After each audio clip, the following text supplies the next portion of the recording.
Olá, eu sou Joadir e dando continuidade aos resumos da saga Operação Cavalo de Troia, hoje eu vou falar da análise científica que o cientista faz com os instrumentos que ele tinha alojado, com as ferramentas que ele tinha alojado ali no cajado, tecnologia desenvolvida lá pelos técnicos da Operação Cavalo de Troia, lá na NASA, em 1973. Ele leva esse cajado, que eu faço um vídeo exclusivamente dizendo sobre a tecnologia colocada nesse cajado, que era uma ferramenta disfarçada, né, de cajado, para que não chamasse atenção naquele ano 30, na época de Jesus, né?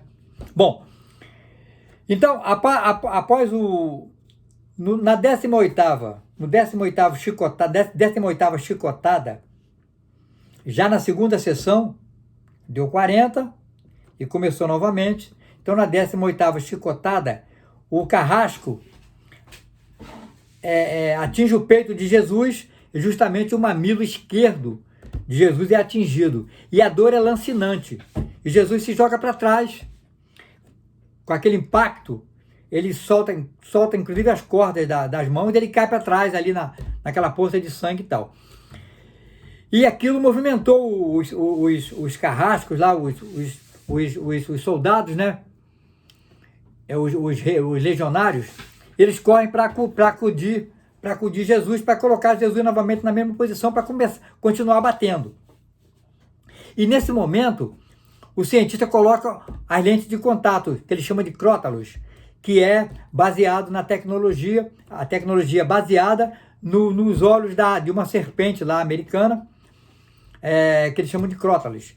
Então, com essa lente de contato, ele conseguia ver os raios infravermelhos e ultrassônicos sem que ninguém percebesse.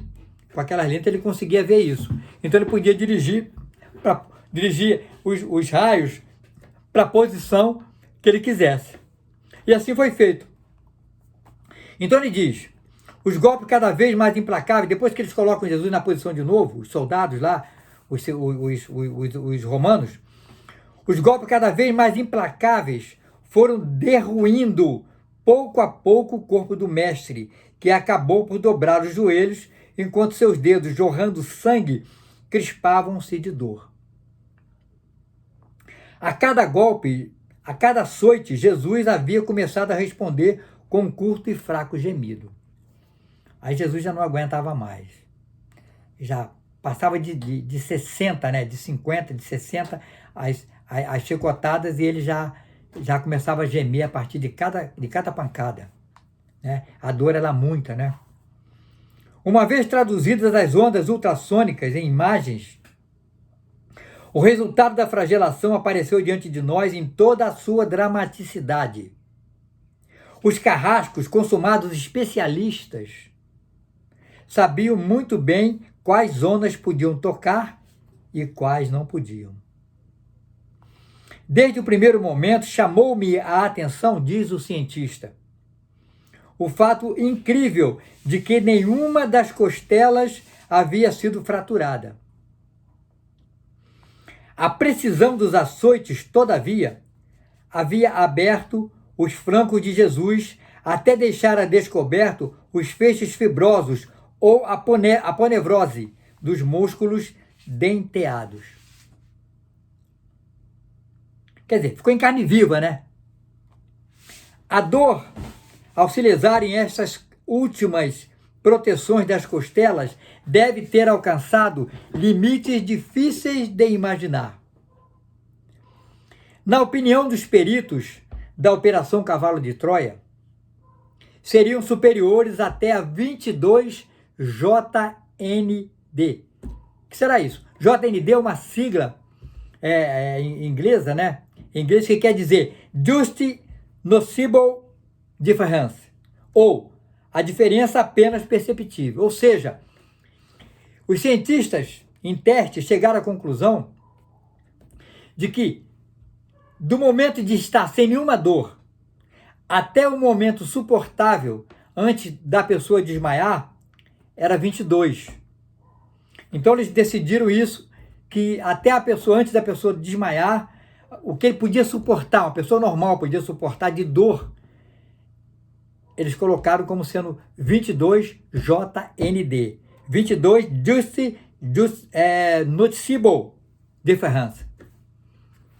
Então, certamente, amplas áreas dos músculos da espádua, dorsais, infraespinhais e deltoides, apareceram dilaceradas e pontilhadas de hematomas que, não se abrindo, exerceram extraordinária tensão sobre o que restava da pele, multiplicando a sensação de dor. Então, os calombos, a pancada batia, principalmente o chumbo, né? As pontas de chumbos, batia, criava aquele calombo, e aquele calombo doía mais do que o próprio corte que as extremidades faziam. Naquele exame de tecidos superficiais, os pesquisadores ficaram surpreendidos ao comprovar como os legionários haviam escolhido as áreas mais sensíveis, mais sensíveis, mas menos comprometedoras do que diz respeito a uma possível parada cardíaca que talvez fulminasse o Nazareno. Ou seja, eles batiam de forma a que o réu, né, sentisse maior dor, mas sem que aquela pancada pudesse causar a morte, uma parada cardíaca e tal, do supliciado ali. Então eles eram especialistas e faziam isso com certa frequência. Tanto é que eles eram especialistas. Elegeram principalmente as partes dianteiras das coxas, peitorais e zonas internas dos músculos, evitando o coração, o fígado, o pâncreas, o baço e as artérias principais, como as do pescoço, que podia pegar uma coronária aqui, né? E já era. Ao mudar a frequência dos ultrassons, passando a 3,5 MHz, a análise dos órgãos internos mostrou desde o primeiro momento a considerável perda de sangue de Jesus. Então, eles dizem que Jesus tinha, com aquela altura dele de 1,81 m, ele tinha em torno de 6 a 7 litros de sangue. E que, desde o momento lá do Sinédrio, aquela pancadaria que ele sofreu no Sinédrio, até aquele momento, ele tinha perdido cerca de 1,6 litros de sangue. Quase 2 litros de sangue até o momento. Então ele fala aqui que é uma quantidade considerável, embora não suficiente, uma quantidade considerável, embora não suficiente para alterar de forma definitiva, física e psiquicamente, uma pessoa normal. Ou seja, uma pessoa forte, né? E a prova disso é que Jesus ainda teve forças para responder às perguntas que lhe fizeram depois do castigo. Isso aí eu falo no outro vídeo. Todavia, aquele derrame circulatório deve ter-lhe provocado crescente angústia, palpitações esporádicas, debilidade e, sobretudo, uma sede sufocante. Quanto à frequência cardíaca, as oscilações foram contínuas. Em alguns dos golpes, especialmente em um dos últimos que caíra diretamente sobre os testículos, o pico alcançou a 170 pulsações por minuto, caindo rapidamente a 90 e provocando o segundo desmaio. Então isso foi dito. Ele leva aquela pancada nos testículos, está no vídeo anterior, e ele é tanta dor que altera aí vai a 170 a pulsação cardíaca, ele desmaia de novo.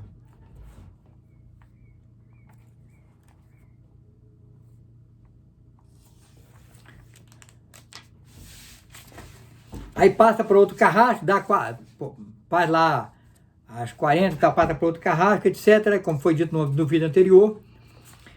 E o cientista aproveita, nessa última paralisação, que eles param, até o cara sugere que Jesus seja morto de uma vez, aí arranca até a espada e tal, e Pilatos fala que não, está no vídeo anterior. Ele aproveita isso para, antes que fosse muito tarde, ele diz aqui, para desligar o sistema ultrassônico, aquele sistema que ele usou, com as lentes de contato, né? E apertei o segundo cravo. Ao ativá-lo, o mini computador, alojado na vara de Moisés, deu passagem ao fluxo de raios infravermelhos dispostos para análise de teletermografia dinâmica. Então eu explico tudo isso que tem nesse cajado, que ele chama de vara de Moisés, eu explico no vídeo chamado O Cajado de Moisés. Essa tecnologia que foi colocada, que foi disposta lá pelos técnicos da Operação Cavalo de Troia, lá no ano de 1971, lá na NASA. Então ele fala aqui, ó, aqui nas entrelinhas, tem toda a explicação dessa teletermografia dinâmica. Mas eu não vou ler tudo isso, é muita coisa, tá na página 423 do primeiro volume. Então ele fala aqui, ó, a detectação da temperatura cutânea à distância, ele consegue à distância, com essa tecnologia, ver a temperatura do corpo da pessoa lá, no caso de Jesus, né? Base de nossa experiência de teletermografia, realizaram-se graças à propriedade da pele humana, capaz de comportar-se como um emissor natural de radiação infravermelha, RI. Como se sabe pela fórmula da lei de Stefan Boltzmann, é o nome do cientista que criou uma fórmula, entre parênteses, W é igual a EJT4. Eu não vou discorrer sobre essa fórmula, está aqui na página 423 do primeiro volume. Então, lá no finalzinho, o projeto Cavalo de Troia havia conseguido ampliar seu raio de ação dessa tecnologia, mediante um complexo sistema de varredura, formado por mini espelhos rotatórios e oscilantes. A alta velocidade da varredura permitia analisar a totalidade do corpo de Jesus várias vezes por segundo. Para você ter uma ideia dessa tecnologia. Já no ano 1973. Em 73, abre aqui um parêntese. Em 1973, ano da viagem, a NASA já havia estado na Lua, em 1969. E fez algumas outras viagens antes de 1973. Está na história. Aí vem o cientista. Como já assinalei anteriormente, as lentes Crótalos especiais de contato permitiam-me dirigir o sistema de teletermografia para as áreas desejadas, como eu falei, né?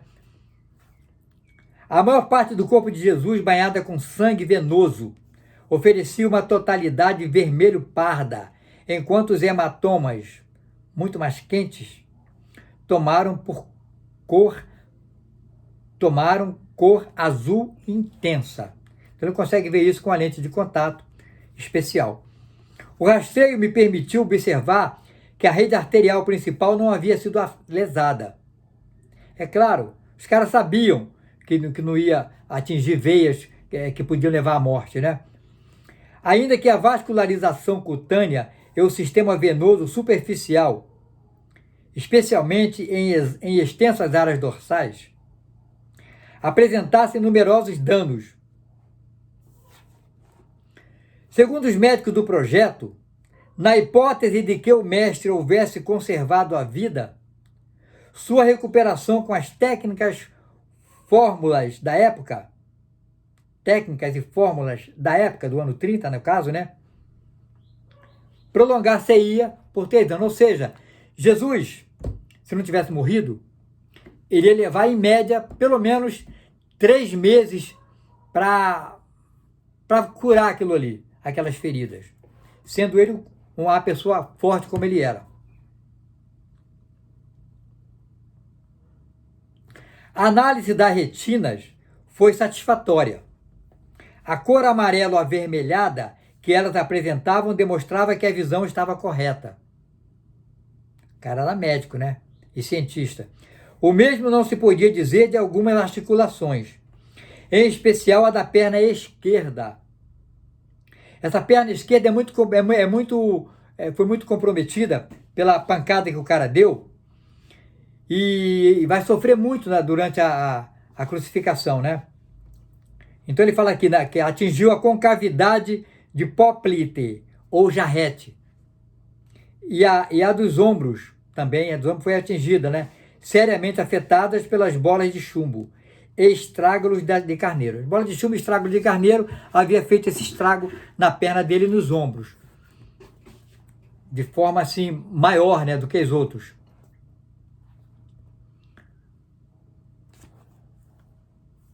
A temperatura térmica destas articulações extraordinariamente inflamadas havia aumentado em até 3 graus centígrados. Quanto à temperatura geral, oscilante entre 39 e 40 graus. Ou seja, Jesus estava com muita febre, 39 a 40. E essa febre ia permanecer com Jesus até a morte dele. Ele ia continuar com febre até a morte. O minucioso rastreio do corpo do Galileu nos permitiu distinguir ao menos 225 pontos quentes, correspondente a outros tantos impactos provocados pelo flagum. As escoriações, hematomas e dilacerações haviam originado outras tantas áreas inflamadas, geralmente circulares, que marcavam com sua alta temperatura o trágico mapa dos açoites. Então ele termina aqui dizendo o seguinte: este foi o guia da flagelação pormenorizada pelo computador central do módulo. Desculpe, que eu passo a discorrer.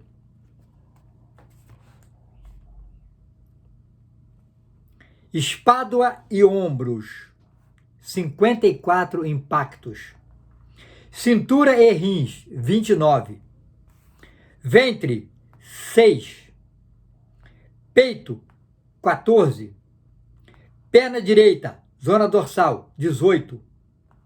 Perna esquerda, dorsal, 22, né? Perna direita, zona frontal, 19. Perna esquerda, zona frontal, 11 impactos. Braço direito, ambas as faces, 20 impactos. Braço esquerdo, ambas as faces, 14. Ouvidos, um em cada ouvido, a pancada, né? Testículos, 2 pancadas. Nádegas, 14. A estas lesões somavam-se numerosas estrias ou escoriações produzidas pelas correias dos látegos. A imensa maioria desses ferimentos tinha uma extensão de 3 centímetros e a típica forma de peso de ginástica, deixada pelos escorpiões das pontas, bolas de metal e estrágulos de carneiro. Então, aquele peso de mão, aquela forma daquelas bolas, então ele diz que é parecida com os calombos, né, que cresciam e formavam e aumentava a dor de Jesus Cristo. Em síntese, um castigo tão brutal que nenhum dos especialistas do projeto chegou a entender jamais como aquele homem pôde resistir-lhe.